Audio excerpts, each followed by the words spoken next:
I'm 26, I make great money as a nurse. I bought a house, and I immediately fell into poverty. The pipes burst, and I'm practically begging my parents for dinner. Welcome to the massive playroom of my $700,000 house, but guess what?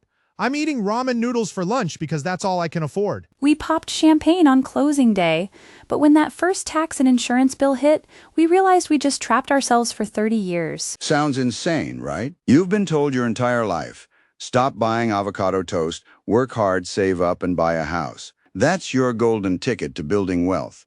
Your parents told you buying a house is the smartest investment you'll ever make. Your realtor told you that renting is just throwing money down the drain. But here we are in 2026. And if you're still blindly following that advice, you're walking straight into the biggest financial trap of our generation. Welcome to the house poor epidemic. Hey guys, welcome back to the channel. Today's video is probably going to piss off a lot of realtors and boomers, because for the next 10 minutes, I'm going to break down exactly how the system is rigged against you. I'm going to show you how Wall Street hijacked the housing market, why the mortgage you think you can afford is actually a lie, and the invisible phantom costs that are literally bleeding homeowners dry. Most importantly, I'm going to run the hard math and prove to you why, for a lot of people, renting for the rest of your life could actually make you a multi-millionaire. If you don't want to spend the next 30 years losing sleep over a leaky roof and a maxed-out credit card, you need to watch this until the end. Let's get into it. Let's start with the elephant in the room. Why is buying a house so damn expensive right now? And why was it so easy for our grandparents? Back in the 1960s, the median home cost about 2 to 3 times the median yearly salary. One person working a regular 9-to-5 job could afford to buy a house and support a whole family. Back then, a house was just a home, a place to live and find stability. Fast forward to today, in high cost of living cities, homes are 8, 10, sometimes 12 times the median income. Are we just not working hard enough? Hell no. The rules of the game were changed while you weren't looking. Houses aren't homes anymore, they are financial assets. When you finally scrape together a down payment for a starter home, do you think you're bidding against another young couple? Nope. You're bidding against Wall Street hedge funds with billions of dollars in cash. Today, investors buy up to 25% of all single-family homes on the market. Giants like Blackstone own tens of thousands of homes. They don't care about the school district, they care about turning neighborhoods into profit-generating machines. But it's not just Wall Street. Your local government is making it worse with zoning laws. Imagine a city with 100 acres of land. But the local NIMBYs, not in my backyard, and strict zoning laws make it illegal to build apartments or smaller townhomes on 75% of that land. What happens? Developers only build massive luxury McMansions because the profit margins are higher. The starter home is officially dead. Capital created a massive shortage, and now they are selling you that shortage at a premium. All right, let's say you hustle, you beat the investors, and you get the keys. You post that crying selfie on Instagram. We finally got our dream home. Congrats. But this is exactly where the nightmare begins. This is how so many high earners end up house poor. They got played by the bank's algorithm. When a lender approves you for a loan, they look at your gross income. The money you make before taxes, they tell you, hey, your debt-to-income DTI ratio is only 27%. You're golden. But here's the reality check. Do you pay for groceries with your gross income? No. You live on your net income. I saw a TikTok from an accountant's wife who ran their numbers. When calculated on their actual take-home pay, their real DTI was 45%. Half of their paycheck instantly vanished into the house. And that's before the phantom costs. A lot of people only calculate principal and interest. That is a massive mistake. 1. Escrow shock. You thought your monthly payment was fixed? Think again. Property taxes are reassessed and home insurance premiums are skyrocketing nationwide. A year after buying, thousands of new homeowners get hit with an escrow shortage and their monthly payment suddenly jumps by $500 or $800. 2. The 1% to 3% rule. When you buy a house, you are the landlord, the maintenance guy, and the ATM. You should expect to spend 1 to 3% of the home's purchase price every single year on maintenance.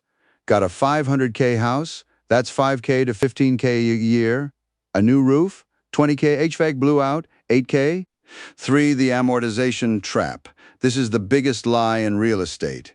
You think your $3,000 monthly payment is building equity? Go look at an amortization schedule. For the first 7 to 10 years, almost all of your money is going straight to interest. You're not building wealth, you're just making the bank richer. Hey, if you own a home right now, do me a favor. Go to the comments and type in the cost of your very first major home repair.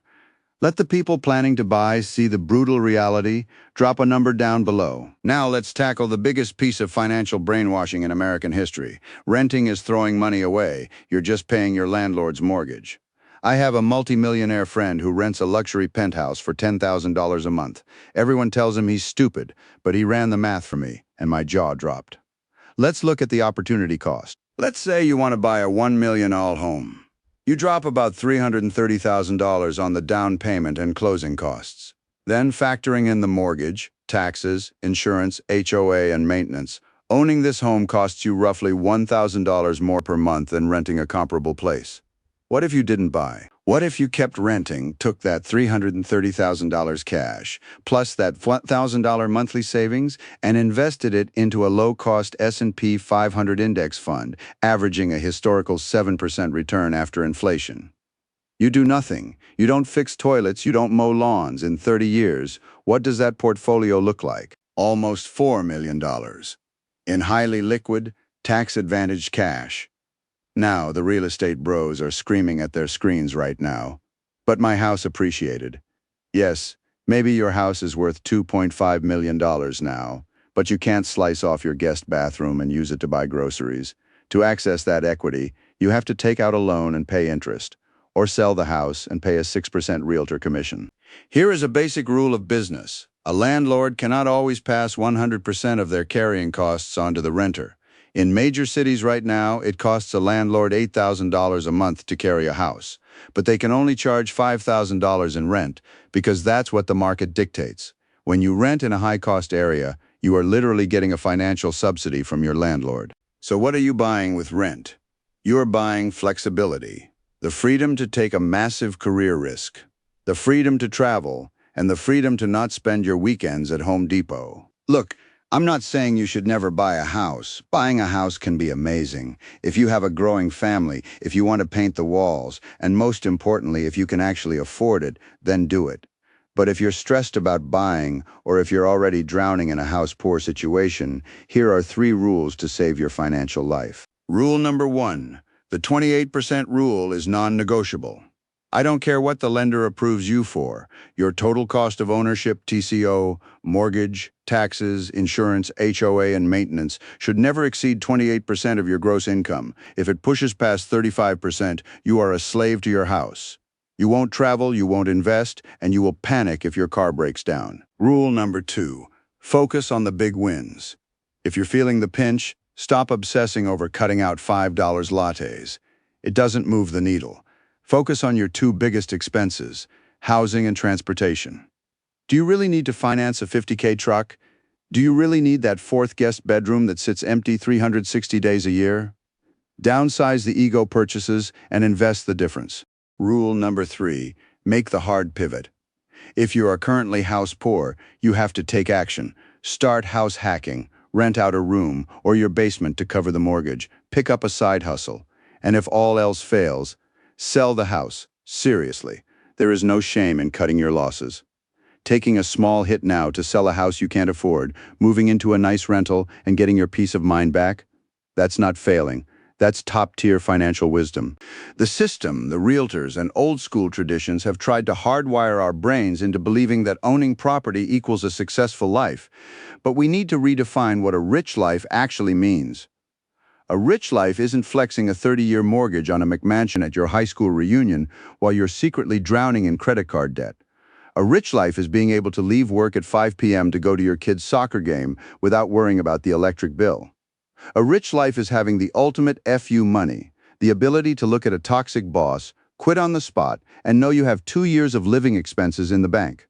Don't let a pile of wood and concrete steal your life. Whether you rent or buy shouldn't be decided by societal pressure.